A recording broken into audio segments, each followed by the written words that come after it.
Should young people run our church's marketing? This is a question I get a lot and one that's difficult to answer, but I'm going to do my best in this video to shed some light, pros and cons to having the younger folks in your congregation, whether that's a young youth pastor, the younger person on staff, or even a volunteer running your marketing. When I talk about your marketing, I'm talking about your website, your online presence, your social media, or maybe some other tech that you might have. And I get a lot of where this idea comes from. The young people are more tuned into what's happening in the church and in the world, and they know how to speak and use the lingo.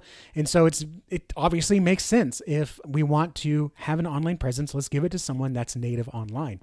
And I 100% agree with the sentiment. However, it doesn't always translate one-to-one. And when I talk to clients or prospective clients or just people who have questions, one of the things that I get is we tried this and it didn't work.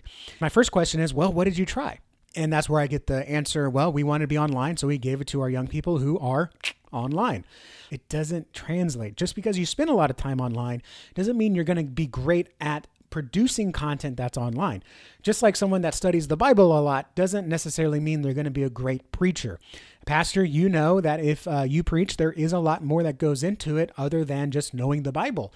You have to know how to communicate, how to share stories, how to keep an audience or a congregation engaged and compelled. And yeah, there are some preachers that comes naturally for, but for some it doesn't. And they either have to work on it or they have to accept that maybe they're not a preacher, but they are more of a small group leader or a teacher or a mentor or, just a one-on-one discipler, whatever you want to call it. Just because you're good at one thing does not mean you're automatically good at another. And just because you consume one thing doesn't mean you automatically know how to produce for it.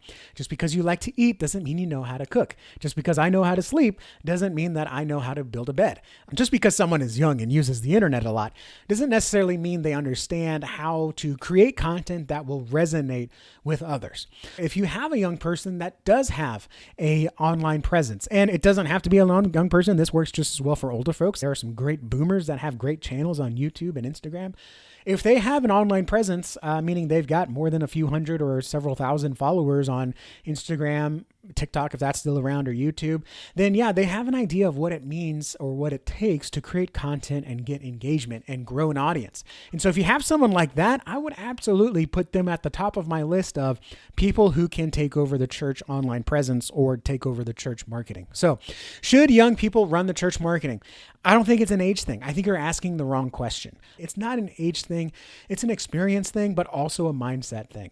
If I have a young person that says, hey, I have a passion for reaching our community, reaching the people that we're not reaching right now, and you've diagnosed either through talking with me or talking with someone else that, hey, the online world might be where we can engage more people, then yeah, that young person who has that mindset can be turned loose on the social media and the website to update it in accordance with the church mission so you can be represented online.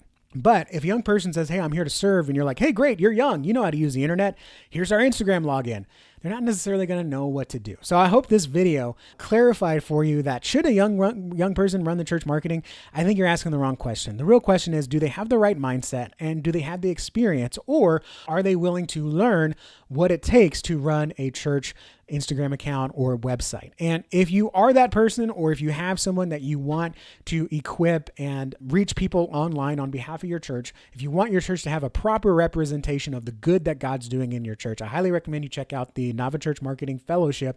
It is a group of church leaders that are in the thick of it. We are doing our websites, our social medias. We're planning events together. This is not just a watch a video and go figure it out on your own. We are in the thick of it together. Weekly workshops, monthly sprints to do the work that it takes to have your church be represented online so more people can know you exist. When someone feels the call of God, when someone enters a new season or moves into town, the first place they're often going to go to find your church is Google.